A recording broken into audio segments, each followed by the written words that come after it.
February Q&A, let's hit it. Let's hit it hard. All right, first question comes to us from Kim. How does a brick and mortar studio get the public to see the value in what we do when there's 20 shooting burners and cheap photogs in a 5-mile radius? By the way, all of us face this challenge. And people seem to have lost sight on quality photos for cheap and easy. Kim, this is a great question. Here's what I say when I'm teaching, when I'm on Creative Live. The number one challenge for us as photographers right now, the number one disruptor, if you will, to our industry is indifference. The indifference of our clients. Forget photographers. The indifference of our clients. They just don't care. And if they don't care, this becomes a challenge for us. Our job is to educate them on why they should care. That's the part you have to understand. That's the part you have to recognize. Yeah, it means we got to be salespeople. We can't just show people a beautiful image anymore and be like, hey, you want this? I'm going to create it for you. All of us in all our respective markets are facing the same challenge. Shooting burners, friends who have cameras, moms with cameras, whatever the case may be, non-professional photographers offering services at just basement rates. We can't compete with that. Instead, we have to compete on the quality of product we offer and the quality of service we offer. And that's how you do it. And Kim, to that point, that doesn't mean everybody's going to care. There's still going to be people who don't care. Not your client. Find the people who do. So I hope that makes sense. Next question comes to us from Michelle. In being classified as a professional photographer, do you believe the approval of your clients or your peers/critics is more important? If your clients are raving about your work and yourself are not technically satisfied, do you still consider yourself a professional? Michelle, I'm going to give you the best piece of advice for your life right now. Pay attention. Who gives a shit? Stop listening to other photographers. Our industry can be so catty, so cutting sometimes, and it's just ignorant.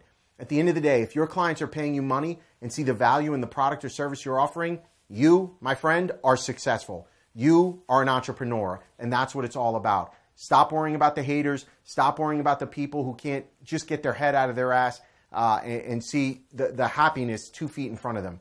That's what you and I have to do. You want to be a successful entrepreneur? For me, I stopped caring. I literally stopped caring what anybody thought except my clients. That's the part you have to worry about, right? You take a picture, I know exactly what the problem is. You take a picture, you post it online to a forum or a news group, and all of a sudden you get shredded. And they're like, oh, your lighting is wrong, your composition is wrong, you're wrong, you suck. And then next thing you know, you walk away, you have no confidence in yourself as an artist. Art is so subjective. Worry about the people who are actually spending money on it. Those are the people I care about. So I hope that makes sense. This is a topic for me that's near and dear sometimes because way too often the critics out there, man, everybody's got something to say in their glass house. And that's the reality of it. All right. Next question comes to us from Ratan. How do you handle a client who does not have a specific idea about the shoot in mind and still behaves super picky? Yeah, how do you wow this type of client? Great question. Here's what I do. I call it CYA, right? Cover your ass. You have to do this. If I have a client who's just like, well, I don't know. I just want something pretty. I don't know. I just want... Okay, listen, I would say to my client, Susie, if you don't help me get just close to what you're looking for, I'm worried that I may fail you. And I don't want to fail you. I want to give you what you're looking for. And that right there, that statement is your CYA. That statement forces them to check themselves. And if they don't like what they see after the fact, I can always come back and say, hey, I asked you what you were looking for. You told me you didn't know. I asked you what you were looking for. You told me you didn't care. You told me to do my thing. I get that from my clients all the time. I say, what are you looking for, right? I'm paraphrasing, of course. But I'm basically asking them what they're looking for. And they go, do your thing. All right, well, I'm going to do my thing. And if you're not happy, how can I help you, right? But, Ratan, this also becomes important that on your website, you're showing consistency in your work, consistency in your portfolio. Because if you're not, you're going to send conflicting messages to your clients. So when you go to my website, love or hate my work, it's consistent. And now clients hiring me, they expect that. They expect what they're seeing on my website. So don't try and be everything to everyone. Figure out what your style is. That might be the problem here. Maybe your style is not clear and concise on your website. So hopefully that'll get you a little bit closer. Next question comes to us from Jeff.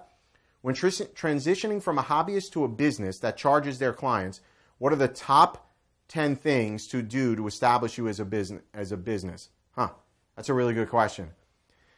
I don't know that I'm going to give you 10 things, but here's some things I would consider when you start going from a hobbyist to someone who's charging. First of all, make sure your logo is rock solid. Make sure your website is there. Make sure you're not running your business off Facebook, right? You're sending all the wrong messages. So here, just to kind of paraphrase and get an answer to your question, the things you need to focus on are the things that make you look like an amateur. Not having a professional website, you look like an amateur. Not having a logo, you look like an amateur.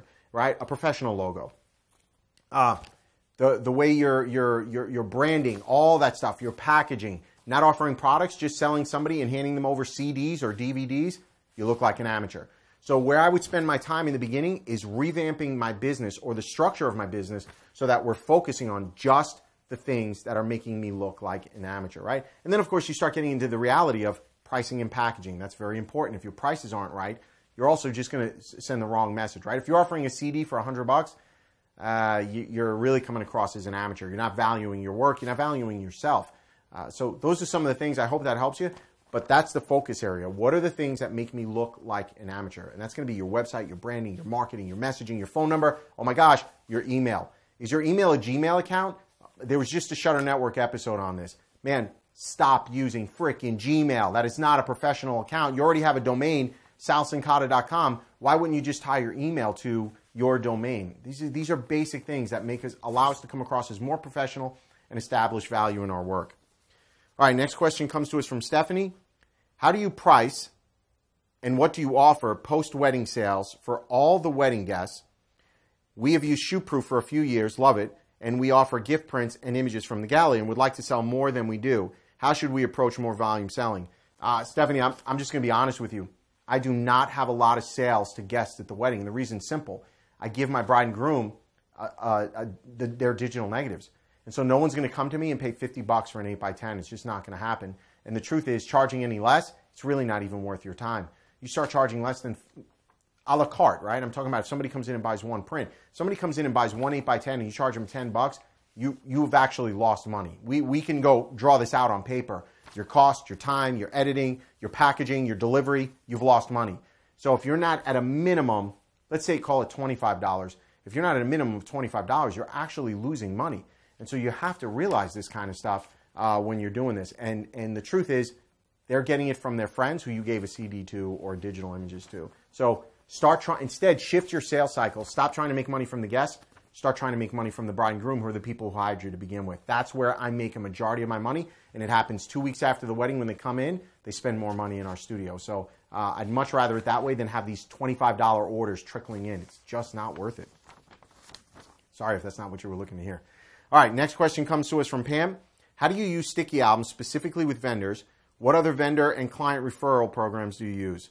Oh, this is from Josh. It looks like it's a combo question. And then what tips do you have for putting together a brochure about your business? All right, looks like there's two questions got merged into one, so bear with me. First question comes from Josh. How do we use sticky albums with our vendors? First thing I'm going to do with my vendors is I'm going to take all their images that I've shot at their venue and produce a sticky album for them. Call it the Coronado Ballroom. And in there, right, you can put a coupon in there too, like, hey, book by July 15th and get 10% off any package. That's how we're doing it. And if the Coronado wants to put a special or a coupon in there, let them put a special or a coupon in there. These are the kind of things we can do to stand out from the crowd and use this app to get maximum exposure, because you want to encourage the Coronado to get this out to all their clients, put it on their website. That's the best way to have this sticky album work for you. Next question comes to us from Pam. What tips do you have for putting together a brochure about your business? So Pam, real world again.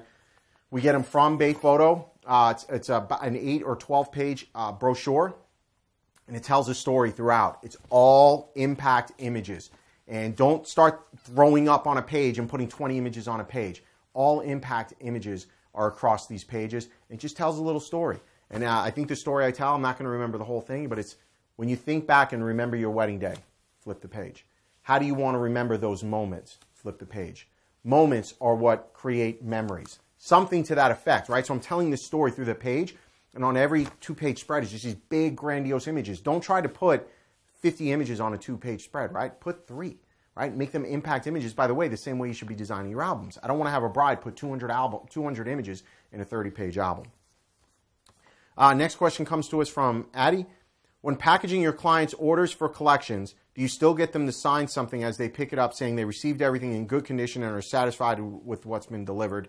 Or do you have them unwrap everything so that they can check and approve it? No, we do not. We deliver everything completely wrapped. If there's any problem with their order, the only thing we require them to do is bring back the damaged print, right? I don't want to sit here and force somebody to, sign here, initial here. Just start sending the wrong message. Instead, just have them if there's any problem, right? So you don't want to get ripped off. That's the thing. And that's fine. So you're not going to get ripped off. What we're going to do instead is if you find anything wrong with it, just bring it back and we'll replace it. How much does a print cost you, right? How much does any of this stuff cost you? It's not really all that expensive. So you got to warranty your work, and that's just the reality. Next question comes to us from Dave. What are your thoughts on wedding services like the knot and wedding wire? If positive, which ones do you recommend? So Dave, this is a really tough one for me. I find that the knot and wedding wire, one, are different in every market across the United States, so you got to test it. Number two, I find that their price point tends to be between, the sweet spot for them tends to be between $1,000 and $2,500. If you're priced above $2,500, you're going to be dissatisfied with their services. That's just my experience with them. That being said, try them. Do not get sucked into a one-year contract. That is going to burn you, especially for something like that, because if it's not working, it's not working. And if you're going to do it, pay for their premier service, meaning your listing is above everyone else's, right? Do it right or don't do it at all. So don't sign up for this and then just be like another one of 80 photographers on their site. Make sure you're paying a little bit more so you're in their recommended list. Last question comes to us from Tim. How do you create separation between your subject and a natural backdrop such as a sunset?